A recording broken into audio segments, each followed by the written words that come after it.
Cette année, j'ai décidé de lire 30 livres en 2026. C'est mon objectif, soit plus de 2 par mois à peu près. Je fais ça surtout pour me motiver à encore plus lire et à découvrir tout simplement d'autres livres, d'autres styles et aussi avoir une petite culture puisque je vais vous parler des livres que j'ai décidé de lire.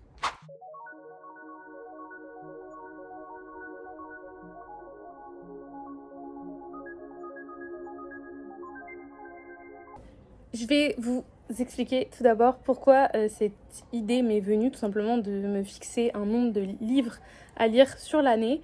Tout simplement parce que en fait je me suis rendu compte que je lisais souvent et pas mal de livres en été pendant les vacances. Quand je suis à la plage, etc., je lis en 3 semaines 5 à 6 livres, donc je trouve que c'est pas mal. Et le reste de l'année, au final, j'avais pas la motivation, etc. Donc, je me suis dit que c'était quand même dommage parce que je lisais pas mal, que j'aimais lire et qu'il y avait un certain genre de livre qui m'attirait. Donc, je me suis dit pourquoi pas me fixer un objectif sur l'année et voir si j'arrive à m'y tenir. Et puis, je voulais aussi passer un peu moins de temps sur les réseaux, etc. Enfin, je me suis dit ça me permettra vraiment de déconnecter aussi et d'avoir justement un temps pour faire autre chose et aussi pour apprendre des nouvelles choses puisque je vais vous présenter en tout cas dans les livres que certains que j'ai décidé de lire, c'est pas que des livres un peu des romances ou des romans policiers, il y a des trucs d'apprentissage tout simplement et voilà. Pour le coup, je ne me suis pas mis d'objectif par semaine ni par mois techniquement. C'est vraiment un objectif à l'année, donc s'il y a un mois où je lis beaucoup plus, ça rééquilibrera.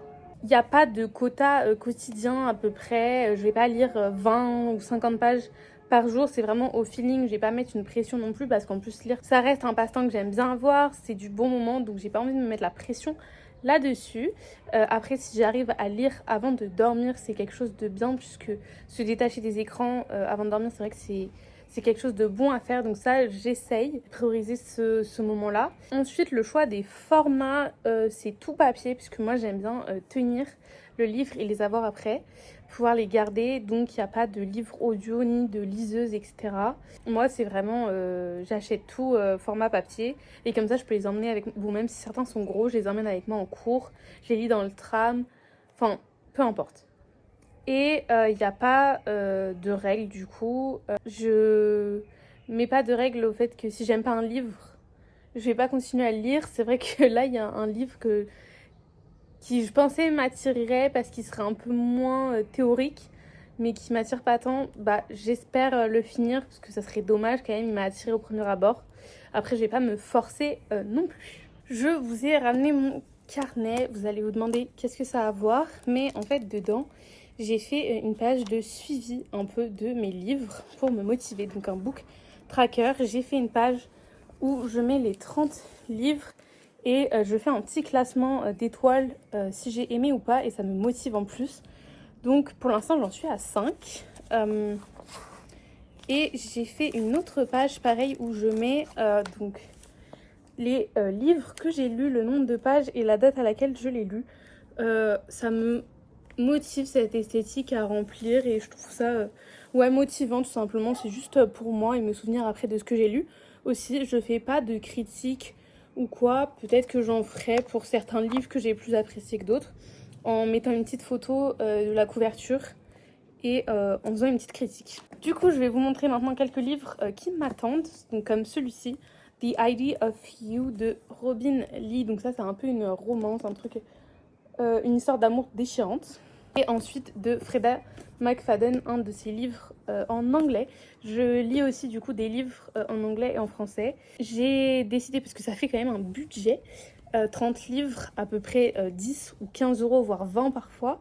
Donc c'est vrai que c'est quelque chose de coûteux. Mais j'ai décidé de prendre des livres sur Vinted. Par exemple, celui-ci, il m'a coûté 2 ou 3 euros. Donc franchement, je trouve ça hyper abordable et ça permet de réduire le budget. Et puis de faire vivre des livres. Après moi, par contre, j'aime bien les garder.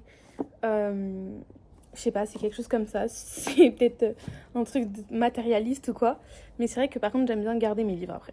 Je pense que par contre, si vous n'aimez pas lire ou que vous lisez pas trop, ou que vous savez pas comment vous y mettre, le plus dur, ça va être de commencer, ça c'est sûr. Il faut pas se mettre la pression, pas du tout. Par exemple, si je sais que je lis pas mes 30 livres, c'est pas grave, parce que déjà j'en aurais lu plus que d'habitude sur l'année, donc je serais déjà fière de moi, il faut se féliciter pour ça. Et il faut choisir des livres qu'on aime. Mais du coup, n'hésitez pas à me dire en commentaire un livre que vous recommanderiez ou qui a changé votre vie, ou juste un petit livre sympa pour continuer l'objectif, puisqu'il y a des livres. Par exemple, ma mère, donc elle a décidé de participer un peu à mon challenge, dans le sens où elle va m'envoyer des livres, elle va plus me choisir des livres qui vont m'apprendre quelque chose, ou 1984 qui sont très factuels, etc. C'est vrai que j'ai plus tendance à choisir un peu des romances ou des trucs policiers, que ça soit un peu plus léger. Mais chacun son objectif. Moi, j'ai pas d'objectif de type de livre, j'ai un objectif de nombre de livres, tout simplement. Mais vous pouvez choisir de lire que des livres informatifs qui vont vous élever culturellement. Du coup, n'hésitez pas à me dire si vous aussi ça vous tente de faire ce genre de challenge, etc. Ça vous motive. Et dans ce cas-là, on peut se retrouver dans plusieurs mois pour faire un petit bilan. J'espère que ce genre de vidéo ça vous aura plu et n'hésitez pas à me dire si vous voulez que je vous partage, je vous fasse des points d'étape, par exemple à tous les 10 livres, donc il y aura 3 vidéos, je vous partage les lectures que j'ai fait, ce que j'en ai pensé, est-ce que j'étais très motivée à les lire, est-ce que j'ai dû me pousser à les lire, est-ce que c'était juste pour l'objectif ou ça m'a plu concrètement de les lire, enfin, n'hésitez pas à me dire si ça vous intéresse. En tout cas, n'hésitez pas à liker, commenter et partager cette vidéo. Et moi, je vous dis à bientôt pour une prochaine vidéo.